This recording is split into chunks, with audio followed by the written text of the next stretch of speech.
Welcome to our channel. Today we how to log into Citi mobile app easy access step by step clearly. To log into the Citi mobile app, first, locate the app on your device. Tap the icon to open the application. You will be greeted by the login screen. Here, enter your user ID in the designated field. Next, input your password in the password field.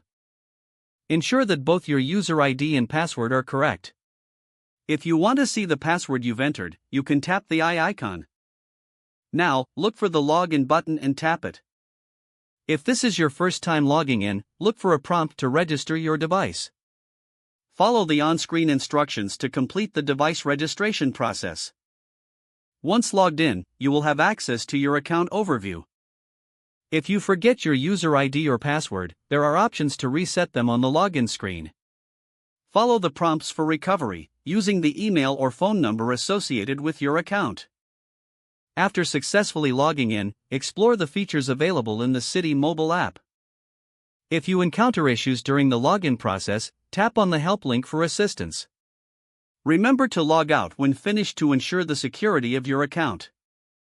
If the page does not load, refresh the browser or try again in a private or incognito window. Make sure you are using the correct email address, then retype it carefully to avoid small typos. If your password is not accepted, use the reset option and create a new strong password you can remember. Check your spam folder for verification or security emails, then complete any requested confirmation steps. Enable two-factor authentication if available to improve account security and reduce unauthorized access risk.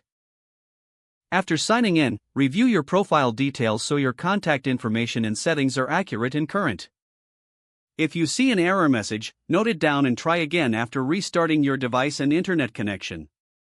Log out when you finish, especially on shared devices, to keep your account and payment information secure. If the page does not load, refresh the browser or try again in a private or incognito window. Make sure you are using the correct email address, then retype it carefully to avoid small typos. If your password is not accepted, use the reset option and create a new strong password you can remember. Check your spam folder for verification or security emails, then complete any requested confirmation steps. Don't forget to like this video and subscribe to our channel for more step-by-step tech guides.